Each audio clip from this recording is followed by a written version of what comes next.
السلام علیکم ناظرین محترم، گزشتہ دو قسطوں میں نے تصوف پر کچھ گفتگو کی تھی، اور میں نے اپنے طور پر وہ موضوع دو قسطوں میں نپٹا دیا تھا۔ وہ میری اپنی زندگی کے تجربات اور مشاہدات کے حوالے سے تصوف کے حلقے کا ذکر تھا۔ اب میں آپ کو بتاؤں کہ میں نے یہ کبھی اس قسطوں میں کہیں یہ نہیں کہا کہ میں کوئی بابا ہوں، بزرگ ہوں، صوفی ہوں، ولی اللہ ہوں، یا میرے تجربات اور مشاہدات اور جو واقعات میرے ساتھ پیش آئے روحانی طور پر، میں نے ان کا تذکرہ ضرور کیا تھا۔ بات یہ ہوئی کہ تصوف شاید ایسا موضوع ہے، روحانیت شاید ایسا موضوع ہے جس پر لوگ بات سننا چاہتے ہیں اور کرنا بھی چاہتے ہیں، اور لوگوں کے اپنے اپنے تجربات اور ایکسپیرینسز بھی ہیں، عقیدہ اور مسلک بھی ہے۔ چنانچہ دو تین دوستوں نے ایسے سوالات کیے کہ مجھے یہ تیسری قسط ان کی وجہ سے کرنی پڑ رہی ہے۔ میں آج بھی اپنی لائف کے حوالے سے ہی کچھ باتیں کروں گا۔ پہلی بات تو یہ ہے کہ تصوف کے حلقے میں داخل ہونا تو ضروری نہیں ہے، لیکن جب آدمی داخل ہو جاتا ہے تو پھر ان قواعد اور ضوابط کی خلاف ورزی نہیں کر سکتا جو اس طریقے میں رائج ہیں۔ اس میں مرشد کی اطاعت اور احکامات اور طریقے کی پابندی اور مسلسل اس پر قائم رہنا، یہ سلسلے ہوتے ہیں۔ میری کمزوری یہ ہے کہ میں اپنے آپ کو حکم کے تابع نہیں کر سکتا۔ اگرچہ میں نے سرکاری ملازمت کی ہے، لیکن وہاں بھی کبھی احکامات کی بہت زیادہ تابع داری میرے بس کی بات نہیں رہی، اور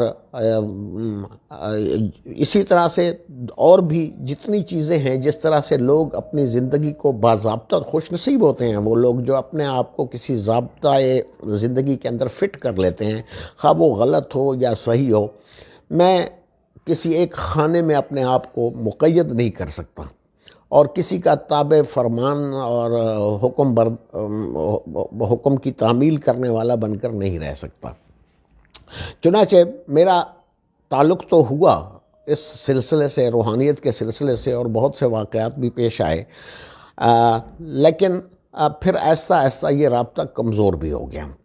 اب میں آپ کو بتاؤں کہ ہوتا کیا تھا۔ اصل میں ہوتا یہ تھا کہ جب میں تصوف کی جستجو میں تھا، یا میرے ساتھ میں اپنے آپ کو یہ سمجھ رہا تھا کہ اس حلقے میں بھی داخل ہو جاؤں، تو یہ بابا لوگ مجھے بہت سے ملتے تھے، صرف اپنے سلسلے کے نہیں، اور بھی بہت سے ایسے لوگوں سے ملاقاتیں تھیں جو روحانیت اور تصوف کی دنیا میں شاید بڑے مقامات کے حامل تھے، بڑے بابے تھے، بڑے بزرگ تھے۔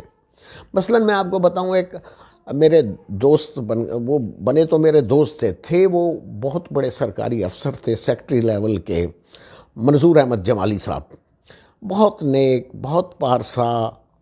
کچھ ان میں بھی خامیاں ہوں گی یقیناً، اور تھیں، لیکن جو ان کا روحانی مقام اور مرتبہ تھا، اور علمی مقام اور مرتبہ بھی تھے وہ بہت بڑے سرکاری آفیسر، پہلے کسی زمانے میں پروفیسر بھی رہے تھے، اور بعد میں وہ اس میں مینجمنٹ گروپ میں شامل ہو گئے۔ وہ خود بذات خود ایک بہت بڑی روحانی شخصیت تھے۔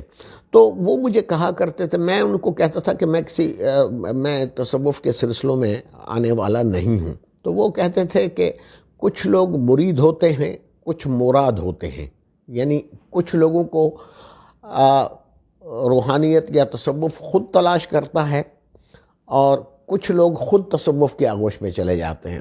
تو میں جب ان کو کہتا کہ میں مرید نہیں بن سکتا، تو وہ کہتے تھے کہ تم اگر مرید نہ بھی بنو تو تم مراد تو ہو، یعنی تم کو بہت سے لوگ طلب کریں گے۔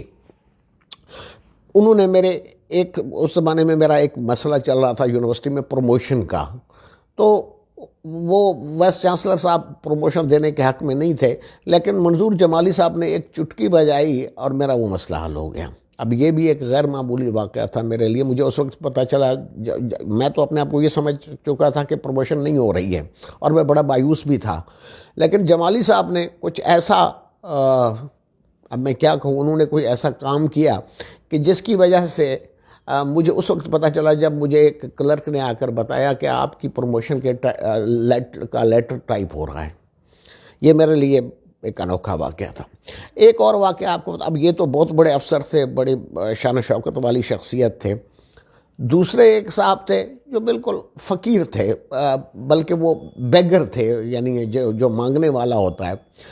عام طور پر میرا معمول تھا کہ شام کو کوئٹہ میں اکثر لوگوں کا یہ معمول تھا اچھے وقتوں میں کہ شام کو ہم جناح روڈ پر نکل جایا کرتے تھے۔ میں نے دیکھا کہ وہاں بہت سے بیگرز ہوتے تھے، عام مانگنے والے۔ ہم ان کو کبھی کچھ دے دیتے تھے، کبھی نہیں دیتے تھے۔ ایک بیگر وہاں ایسا تھا، وہ تھا تو مطلب بظاہر تو وہ بیگر کے روپ میں آتا تھا اور پیسے مانگتا تھا، لیکن میں جب اس کو وہ صرف جب وہ مجھے آتا ہوا دیکھتا تو وہ صرف میرے پاس آتا تھا مجھ سے پیسے لے کر، اور پھر میں اس کو دیکھتا رہتا تھا کہ وہ اور کس سے جا کر پیسے مانگتا ہے، پھر وہ اور کسی سے نہیں مانگتا تھا اور سیدھا کہیں دور چلا جاتا تھا اور میں اس کو دیکھتا رہتا تھا۔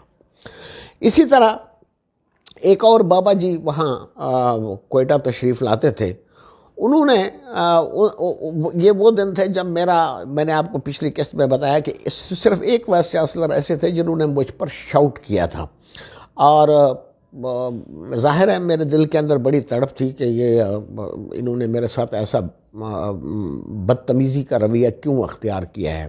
اور اس وقت جو رجسٹرار تھا ان کے ساتھ، وہ بھی اپنے طور پر وائس چانسلر کی ناراضگی کا فائدہ اٹھا کر وہ بھی مجھے عام طور پر کبھی ایک لیٹر بھیج دیا، کبھی دوسرا لیٹر بھیج دیا، کبھی شو کاز نوٹس کر دیا، کبھی کچھ کر دیا۔ تو میں تھوڑا سا اس معاملے میں پریشان تھا۔ میں نے ایسے ہی اس بابا جی سے ذکر کیا کہ یہ میرے ساتھ کچھ ایسے معاملات چل رہے ہیں، تو انہوں نے کہا تم فکر نہ کرو، یہ وائس چانسلر 4 دنوں میں چلا جائے گا۔ اب یہ بڑی حیران کن بات تھی میرے لیے، کیونکہ وہ وائس چانسلر بڑا مضبوط آدمی تھا اور گورنر سے اس کی کوئی رشتہ داری وہ بتلایا کرتا تھا، تو گورنر کے پاس بھی شکایت کرنے کا موقع نہیں تھا۔ تو میں حیران تھا کہ یہ کیسے جائے گا، یہ تو ابھی گورنر بھی یہیں بیٹھا ہے، اس کا بھی ابھی تک بہت سارے ٹینڈے اور باقی ہے، 2-3 سال مزید باقی ہیں، تو یہ مجھے تنگ کرتا رہے گا، خیر دیکھا جائے گا۔ لیکن ان بابا جی نے کہا کہ تم فکر نہ کرو، یہ 3-4 دن میں یہ ہم نے اس وائس چانسلر کو یہاں سے بھگا دینا ہے۔ اچانک خدا کا کرنا کیا ہوا، نواب اکبر بگٹی کی شہادت ہوئی، اور جو ہی وہ واقعہ ہوا یونیورسٹی کی بسوں کا پورا فلیٹ جلا دیا گیا۔ بہت سی بسیں تھیں اس میں، غالباً 30-40 بسیں تھیں، طالب علم تھے یا باہر کے لوگ تھے، وہ آئے اور انہوں نے آ کر پوری تمام بسیں جلا دی۔ اب یہ بہت بڑا سانحہ ہوا یونیورسٹی میں۔ اس کے دوسرے ہی دن وہ وائس چانسلر بھی اس کو عہدے سے ہٹا دیا گیا اور رجسٹرار بھی دفع ہو گیا۔ یہ جو طاقت ہوتی ہے، روحانی قوت ہوتی ہے، اس کا انکار کرنا ممکن نہیں ہے۔ اب یہ سلسلے کتنے پیچیدہ ہیں اور ان کے اندر کیا احتیاطیں کرنی پڑتی ہیں، کس طرح سے رہنا پڑتا ہے، یہ آپ کو عطا تو ہو جاتی ہیں، لیکن پھر ان کو ریٹین کرنا واقعی بہت مشکل ہوتا ہے۔ لیکن ایک بات جس وجہ سے میں یہ آج کا پروگرام بھی کر رہا ہوں، کہ ایک صاحب نے سوال کیا ہے، تفہیم احمد صاحب ہیں کوئی، انہوں نے مجھ سے سوال کیا کہ آپ نے اس کی کیا قیمت چکائی ہے؟ یعنی جب آپ کو کوئی ایکسٹرا طاقت یا ایکسٹرا انعامات یا ایکسٹرا بلیسنگز ہوتی ہیں تو ان کی ایک قیمت بھی دینی پڑتی ہے، اور واقعی میں اس بات سے متفق ہوں کہ اس کی قیمت دینی پڑتی ہے۔ اب مجھے یہ نہیں معلوم کہ وہ قیمت ان بلیسنگز کی ہوتی ہے یا ان بلیسنگز کو قائم نہ رکھنے کی، ان کو ریٹین نہ کرنے کی ہوتی ہے۔ اب یہ مسئلہ کوئی بہت بڑے بزرگ ہی بتا سکتے ہیں یا نیک آدمی بتا سکتے ہیں۔ تو قیمت بہرحال میں نے چکائی اور بہت بڑی چکائی، بلکہ ان صاحبان نے اور بھی بہت سے لوگوں نے اس قسم کی قیمتیں چکائی ہیں۔ یہ میں ذکر یہاں نہیں کروں گا، یہ پھر کسی قسط میں بتاؤں گا کہ کیا قیمت میں نے چکائی ہے، یا کوئی اور بھی میرے ذہن میں واقع ہے وہ بھی میں آپ سے شیئر کروں گا۔ یہاں میں یہ تفہیم احمد صاحب کی قیمت چکانی پڑتی ہے، اور یہ آپ بھی دیکھ لیں۔ اب یہ میں نے آپ کو بتا دیا کہ مجھے یہ نہیں معلوم کہ کس چیز کی ہوتی ہے۔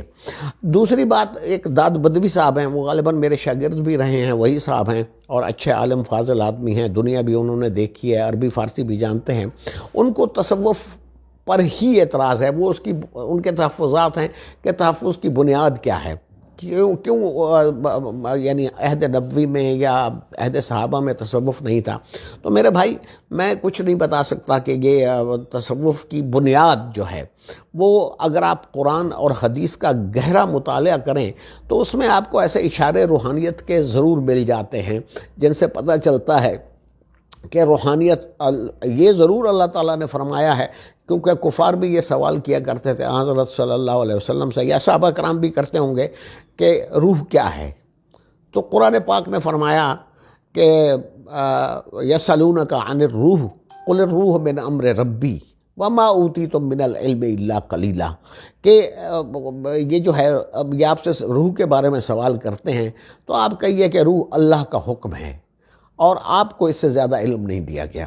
اب جب نبی پاک صلی اللہ علیہ وسلم کو یہ بات کہی جا رہی ہے تو ہم روح کی حقیقت کو کیسے سمجھ سکتے ہیں؟ لیکن جن لوگوں نے روح کی حقیقت کو کسی طریقے سے پایا ہے، انہوں نے یہ روحانیت کے سلسلے بھی قائم کی ہیں، اور ان میں ان کے تمام سلسلوں کا جو جہاں پر جا کر انتہا ہوتی ہے وہ خود حضرت ابو بکر صدیق رضی اللہ تعالیٰ عنہ اور حضرت علی کرم اللہ وجہہ کی ذات ہے۔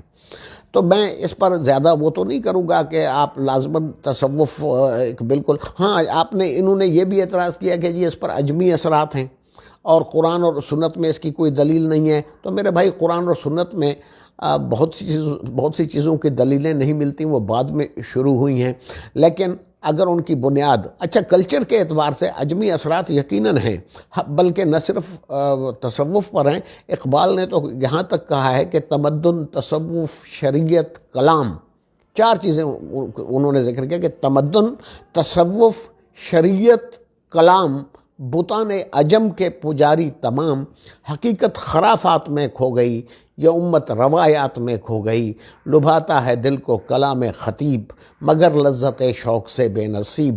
اب یہ کیفیات کلچر کے زیر اثر بہت سی چیزیں ہوتی ہیں۔